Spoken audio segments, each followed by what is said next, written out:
اس سے پتہ چلتا ہے کہ یہ رمضان اللہ جل شانہ کی طرف سے کتنی بڑی نعمت ہے. یہ اس کا انتظار کیوں ہوتا ہے؟ اور آپ صلی اللہ علیہ وسلم نے جو دعا میں نے پچھلے جمعے میں بھی عرض کی تھی کہ آپ نے فرمایا کہ اللہم بارک لنا فی رجب و شعبان و بلغنا رمضان، کہ اللہ ہمارے رجب کے اندر اور ہمارے شعبان کے اندر برکت عطا فرما، اور برکت یہی ہے اس کی کہ اس کے اندر ہمیں زندگی عطا فرما، اور ایسے اس میں ہمیں اس کی تیاری عطا فرما کہ ہم اچھے طریقے کے ساتھ رمضان تک پہنچ جائیں. تو یہ رمضان کا انتظار کیوں ہے، اور رمضان کو اللہ جل شانہ نے ایک خاص باقی 12 مہینوں سے کیا فضیلت عطا فرمائی ہے؟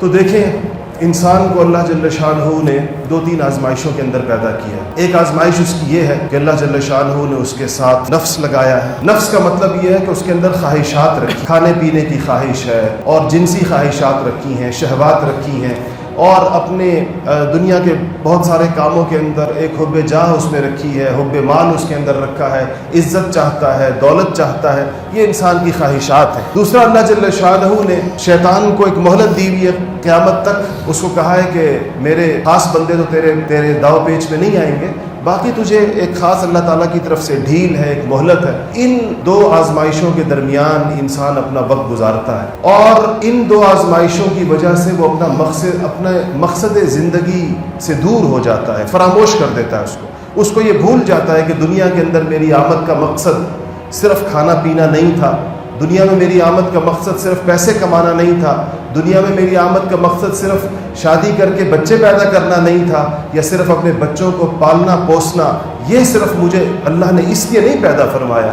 تو جب یہ چیز اس کو بھول جاتی ہے، فراموش ہو جاتی ہے، دنیا کے کاموں کے اندر وہ اس قدر مشغول ہو جاتا ہے، جیسے کولہو کا بیل ہوتا ہے جو ایک اس کے گر چکر لگا رہا ہوتا ہے. انسان بھی اپنے دنیا کے مشاغل میں ایسے چل رہا ہوتا ہے.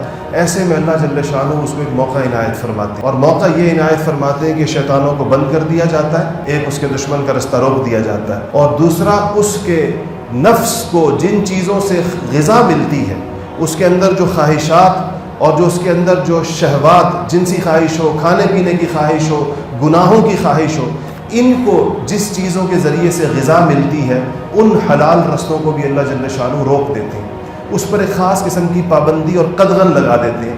ورنہ آپ کو پتہ ہی ہے کہ کھانا پینا ایک مباح کام ہے، ایک جائز کام ہے، اور انسان باقی 11 مہینے جس وقت مرضی کھائے اور حلال کھائے، بس اس کے اوپر کوئی پابندی نہیں ہے. لیکن رمضان المبارک میں اللہ جل شانہ نے حلال پر بھی پابندی لگائی، کھانے پر بھی، اور اسی طرح میاں بیوی کے تعلقات کے اوپر بھی پابندی لگائی ہے خاص وقت کے لیے، کہ یہ چیزیں اگرچہ جائز ہیں، لیکن ان میں مشغول رہنے والے آدمی کو اپنے نفس کے ساتھ ایک تعلق زیادہ رہتا ہے، نفس کے تقاضوں کو پورے کرنے کی طرف دھیان رہتا ہے. تو اللہ جل شانہ نے ایک مشق اس کے لیے رکھی.